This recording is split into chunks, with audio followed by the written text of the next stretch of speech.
समेट मंडळामध्ये बसलेला असताना, लोकांच्या जमिनीचे प्रश्न हाताळत असताना आणि एकंदरीत वसईतील कोर्टाची परिस्थिती बघितल्यानंतर असं लक्षात येतं की ह्या जमिनीवरनं आपल्या किती भानगडी आहेत. बरेचशी लोक म्हणत होते की नसत्या तर बरं झालं असतं. अशा प्रकारचं चित्र आज संपूर्ण वसईत आपल्याला पाहायला मिळते. पण आजचं शुभवर्तमान आपल्याला सांगतं की हे चित्र केवळ आजचं आहे असं नाही, तर प्रभू येशू ख्रिस्ताला शुभवर्तमानामध्ये एक व्यक्ती येऊन म्हणतो की माझ्या भावाने माझा वाटा द्यावा म्हणून त्याला सांगा. म्हणजेच ही मानवी प्रवृत्ती जी आहे ही अगदी सुरुवातीपासून आपल्याला पाहायला मिळते. माणसामध्ये जो स्वार्थ आहे, माणसामध्ये जी हाव आहे, माणसामध्ये संपत्तीसाठी जो लोभ आहे, तो फार पूर्वीपासून किंवा मानवी जीवनाचा भाग आहे हेच आपल्याला म्हणावं लागेल. The greed in our personality, the greed and the need for property and wealth, worldly possessions is part and parcel of our human nature. How to come out of this greed? How to come out of this drive for possession and wealth?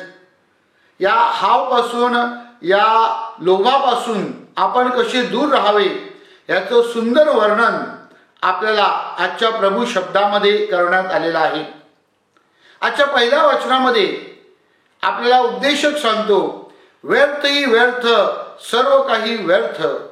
आणि म्हणून आपण ह्या जगातल्या गोष्टी ज्या आहेत त्या कशा टेम्पररी आहेत, म्हणजे काळापुरता मर्यादित आहेत, ह्याचा आपण सतत विचार केला पाहिजे.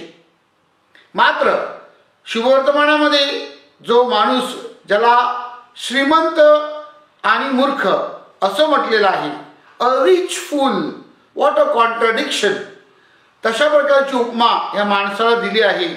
त्या माणसाची जी प्रवृत्ती आहे ती जर आपण लक्षात घेतली तर आपल्याला त्याचं जे वर्तन आहे ते समजायला मिळेल. लूकच्या शुभवर्तमानामध्ये अध्याय 12:17 जे एक वाक्य आहे, त्या वाक्यामध्ये जवळजवळ 10 वेळा हा माणूस मी, माझं, मला असं स्वकेंद्रित उल्लेख करतो. प्रिय भाविकांनो, जर तुमच्याकडे वेळ असेल तर हे वाक्य तुम्ही बघा. त्याचं संपूर्ण विश्व जणू काही त्या मी, माझं आणि मला ह्यावर केंद्रित आहे. The person in the gospel relates everything to I, me, mine ह्या दृष्टिकोनातून. आणि म्हणून आपण ह्यावर विचार केला पाहिजे की जर आपल्याला ह्यामधून बाहेर पडायचं असेल आणि रिच फूल बनायचं नसेल, म्हणजेच एक मूर्ख माणूस बनायचं नसेल, तर आपण आपल्यातनं बाहेर पडलं पाहिजे. आपण आपल्यातलं जणू काही शेअर करायला शिकलं पाहिजे. आज वसईमध्ये जी परिस्थिती आपल्याला गंभीर वाटत आहे, म्हणजेच आपले तरुण हे आत्महत्येकडे वळण्याचा जो कळ आपल्याला दिसत आहे, त्यामध्ये मानसशास्त्रज्ञाचं एक तत्व आहे की जी व्यक्ती आत्महत्या करण्याचा विचार करते त्या व्यक्तीच्या जीवनामध्ये त्याला स्वतःशिवाय दुसरं काहीच दिसत नाही. त्याला त्याची आई वडील दिसत नाहीत, त्याला त्याची भावंड दिसत नाहीत, त्याला त्याची फ्रेंड सर्कल दिसत नाहीत, त्याला त्याची गुरुजन दिसत नाहीत, त्याला त्याची श्रद्धा दिसत नाही, त्याला त्यांचे धर्मगुरू आणि सिस्टर्स दिसत नाहीत. ही बिकम्स अ लोनली पर्सन. आणि जेव्हा आपण एकलकोंडी होतो तेव्हाच आपण तशा प्रकारचं पाऊल उचलण्याचा प्रयत्न करतो. मात्र प्रभू आज आपल्याला सांगत आहे की the greatness is in giving, in sharing. आपण द्यायला शिकले पाहिजे, आपण वाटून घ्यायला शिकले पाहिजे. आणि जेव्हा आपण वाटून घेतो, जेव्हा आपण द्यायला शिकतो, तेव्हा निश्चितच आपल्यामध्ये जणू काही एक कम्युनिटी बॉन्ड म्हणजे सहभागितेची जीवन जगण्यासाठी प्रेरणा मिळते. ह्या संदर्भामध्ये उत्पत्तीच्या पुस्तकामध्ये अब्रामाचं आणि त्याचा पुतण्या लॉट ह्याचं उदाहरण फार बोलकं आहे. जेव्हा अब्रामाला जाणवायला लागलं की लॉट हा त्याचा पुतण्या अस्वस्थ आहे, तो आनंदी नाही, तो सुखी नाही, तेव्हा अब्रामाने लॉटला संधी दिली. त्यांनी त्याला सांगितलं की आपण आपल्या ह्या जमिनीचं, आपल्या या व्यवहाराचं आपण वाटणी करू. आणि मग 2 हिस्से करण्यात आले. आणि अब्रामाने लॉटला सांगितलं, तू पहिली निवड कर, तू जी निवड करशील ते तुझं आणि जे राहील ते माझं. तू पूर्वेला गेला की मी पश्चिमेला जाईन, तू उत्तरेला गेला की मी दक्षिणेला जाईन. आणि अशा प्रकारे अब्रामाने त्याच्या पुतण्याला प्रथम निवडण्यासाठी संधी दिली. मनाचा हा मोठेपणा अब्रामाने दाखवला आणि त्यामुळे त्या दोघांमध्ये कोणत्याही प्रकारचं वैर, गैरसमज, भांडण न होता ती वाटणी व्यवस्थित झाली. माझ्या प्रिय बंधू भगिनीनो, आपण देखील आपल्या भावंडांबरोबर, आपल्या मुलांबरोबर, आपल्या कुटुंबियांबरोबर वाटाघाटी करताना हा मनाचा मोठेपणा आपण दाखवला पाहिजे. आणि जेव्हा आपण मनाचा मोठेपणा दाखवण्याचा प्रयत्न करतो तेव्हा आपल्याला परमेश्वराची कृपा आणि परमेश्वराची दया ही प्राप्त होत असते. एकदा एका पॅरिसमध्ये कार्य करीत असताना एका माणसाने समेट करत असताना जेव्हा त्याच्या वाट्याला जो हिस्सा यायला पाहिजे होता तो मिळत नव्हता, तेव्हा त्यांनी सभा संपल्यानंतर मला सांगितलं, फादर जाऊ दे, मी त्याला सोडून देतो. आणि मग मी त्याला म्हटलं कसं काय, तर त्यांनी मला एक सुंदर असं शिकवण दिली. त्या ज्येष्ठ माणसांनी मला सांगितलं, फादर, ही मी देवाला लोन दिलं आहे असं समजेल आणि देव मला त्याबद्दल आशीर्वादाच्या रूपाने व्याज देईल. Yes my dear people, when we have this magnanimity in our thinking, definitely we will be able to transcend the borders of wealth and positions and possessions. आपण जेव्हा असं मनाचा मोठेपणा दाखवतो तेव्हा आपल्याला दुसऱ्या गोष्टी किंवा परमेश्वराचे आशीर्वाद प्राप्त होण्यासाठी खूप मदत होऊ शकते.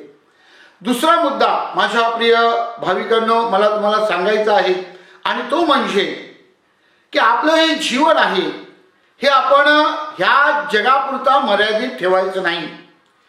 या रिच फूल म्हणजे श्रीमंत मूर्ख माणसाचा दृष्टिकोन होता इथेच राहायचं, इथेच जगायचं, फार मोठं आयुष्य घ्यायचं. स्तोत्रकार 90 मध्ये स्तोत्रकार आपल्याला 31व्या ओवीमध्ये सांगतो की हे तसं नाही. आपलं जीवन छोटं आहे. आपलं जीवन इथलं पूर्ण केल्यानंतर आपल्याला परमेश्वराला सामोरे जायचं आहे. परमेश्वर आपल्या स्वागतासाठी उभा आहे.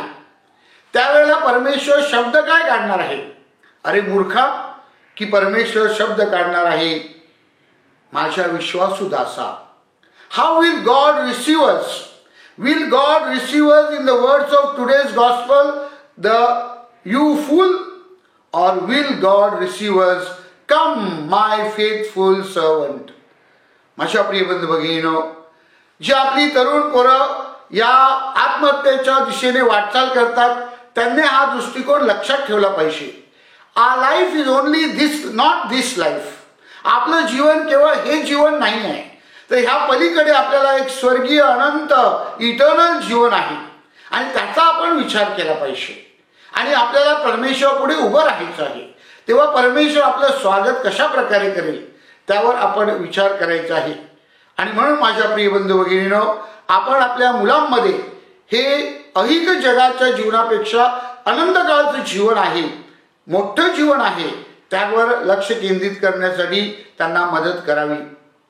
तिसरी गोष्ट माझ्या प्रिय बंधू भगिनीनो, या आजच्या शुभवर्तमानामधून किंवा देव शब्दामधून आपल्याला वारंवार सांगितली जाते आणि ती म्हणजे ज्याला इंग्रजीमध्ये हेडोनिझम किंवा प्लेजर सिकिंग असं म्हणतात. हेडोनिझम म्हणजे भोगवाद, चंगलवाद. आपल्याला आनंद लुटायचा आहे, आपल्याला मौज मजा करायची आहे.